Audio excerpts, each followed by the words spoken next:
તો બેફામ બનેલા તસ્કરોએ હદ વટાવી માતાજીના મંદિરમાં ચાંદીના છત્તરની ચોરી। રાજકોટના જામકંડોરણાના ચારેલ ગામની ઘટના। માતાજીને નમન કરી ચોરી કરીને ગઠિયો ત્યાંથી ફરાર થયો છે। સમગ્ર ચોરીની આ જે ઘટના છે તેના સીસીટીવી ફૂટેજ પણ સામે આવ્યા છે। યુવક બાઇક પર આવીને મંદિરમાં માતાજીને નમન કરી ચોરી કરીને ત્યાંથી ફરાર થઈ ગયો। ત્યારે હાલ તો સીસીટીવીના આધારે જામકંડોરણા પોલીસે તપાસ હાથ ધરી છે।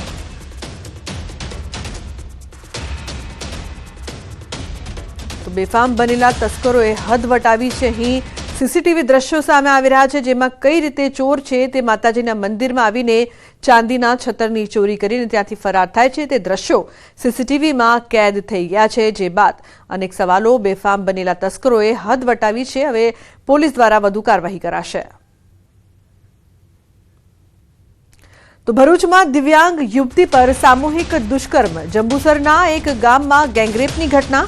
ગામના બે યુવકે ગુજાર્યો બળાત્કાર। રાત્રિના અંધારાનો લાભ લઈને ગુજાર્યો બળાત્કાર। હેવાનોએ ઘરમાં ઘૂસીને ઘટનાને અંજામ આપ્યો। પોલીસે ફરિયાદ નોંધીને શરૂ કરી છે તપાસ।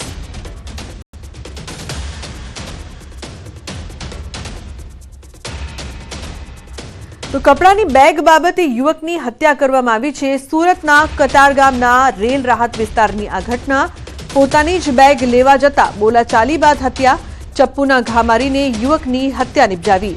સરોજ દીપક બોરા નામના યુવકની હત્યા। હત્યારા પ્રકાશ સોસાની પોલીસે ધરપકડ કરી છે। તો કતારગામ પોલીસે હત્યારાની ધરપકડ કરીને વધુ તપાસ હાથ ધરી છે। હવે વાત જાણે એમ છે કે મૃતકે અગાઉ પોતાના પાડોશીને કપડાની બેગ આપી હતી। તે બેગ પરત ન આપતા તેના ઘરે તેની બેગ લેવા માટે ગયો હતો। ત્યારે બોલાચાલી થતા આરોપીએ યુવકને ગળાના ભાગે ચપ્પુના ઘા મારી જીવલેણ હુમલો કરતા મોત નીપજ્યું। ત્યારે પોલીસ તપાસમાં ખળભળાટ મચી ગયો। આ આરોપી 2 દિવસ પહેલા જ જામીનમાંથી છૂટીને આવ્યો હતો અને તે અગાઉ દારૂ વાહન ચોરીના ગુનામાં પણ સામેલ હોવાનું સામે આવ્યું છે। કપડાની બેગ પોતે બહારગામ જવાનો હોય લઈ જવા માટે તેના કપડાં ખાલી કરી લઈ ગયેલ। તે બેગ પાછી લેવા જતા થયેલ બોલાચાલીમાં તેને ગળાના ભાગે ચપ્પુ મારી દઈ ગંભીર ઈજા પહોંચાડી તેનું મોત નિપજાવતા ઉપરોક્ત ફરિયાદ જાહેર થઈ જ છે। સમાચારનો પ્રવાહ યથાવત રહેશે। હાલ રોકાઈશું એક બ્રેક માટે। આપ જોતા રહો ન્યૂઝ 18 ગુજરાતી।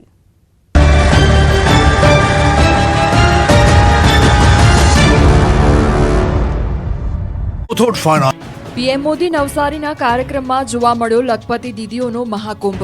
2 દિવસના ગુજરાતના પ્રવાસે આવેલા પ્રધાનમંત્રી નરેન્દ્ર મોદીએ આંતરરાષ્ટ્રીય મહિલા દિવસ નિમિત્તે લખપતિ દીદીઓ સાથે સંવાદ કર્યો હતો। વિશ્વ મહિલા દિન નિમિત્તે પ્રધાનમંત્રી નરેન્દ્ર મોદી નવસારીના બોરસી ગામે પહોંચ્યા હતા। અહીં પહેલા લખપતિ દીદીઓને મળ્યા, તેમની સાથે સંવાદ કર્યો હતો। કેટલી મહેનતથી લખપતિ બન્યા તેની કહાણી પણ સંભળાવી હતી।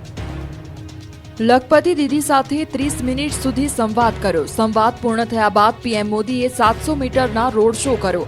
ખુલ્લી જીપમાં પીએમ મોદીએ સભા સ્થળ સુધી રોડ શો કરી પહોંચી લોકોનું અભિવાદન ઝીલ્યું હતું। અહીં પીએમ મોદીએ મહિલા દિવસે 41,000 લખપતિ દીદી સહિત 1.5 લાખ મહિલાઓનું સન્માન કર્યું। આ કાર્યક્રમમાં સફળ મહિલાઓ કે જેઓ વાર્ષિક 1 લાખ રૂપિયાથી વધુની કમાણી કરે છે તેઓને સન્માનિત કરવામાં આવી। બાદમાં ગુજરાતભરમાંથી આવેલી મહિલાઓને પીએમને સંબોધન કર્યું હતું। સંબોધનમાં જણાવ્યું કે હું દુનિયાનો સૌથી ધનિક વ્યક્તિ છું। મારી જિંદગીના એકાઉન્ટમાં કરોડો માતા બહેનો દીકરીઓના આશીર્વાદ છે। તમારા આશીર્વાદથી 3જી વાર પીએમ બન્યો। તો સંબોધન દરમિયાન પીએમએ પોતાના 2014 થી અત્યાર સુધી મહિલાઓ માટે કરેલા કામની યાદી ગણાવી। તો સાથે જ નમો ડ્રોન દીદી અભિયાનના વખાણ કરી કહ્યું કે ખેતીમાં નવી ક્રાંતિ ઊભી થઈ છે અને બહેનોને લાખોની આવક થઈ રહી છે। આગળના 5 વર્ષમાં 3 કરોડ મહિલાઓને લખપતિ દીદી બનાવવાનો સંકલ્પ છે।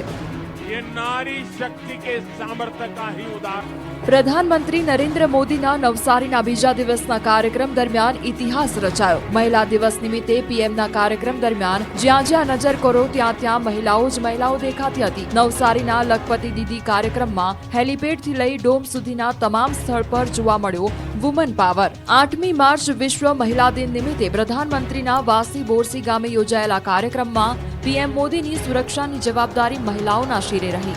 લખપતિ દીદી કાર્યક્રમમાં અંદાજે 1.5 લાખથી વધુ મહિલાઓ ઉપસ્થિત રહી, જેના સંચાલન માટે 3500થી વધુ મહિલા સુરક્ષા કર્મીઓ જવાબદારી સંભાળી, જેમાં 2000થી વધુ મહિલા કોન્સ્ટેબલ, 200 મહિલા પીએસઆઈ, 90 મહિલા પીઆઈ તેમજ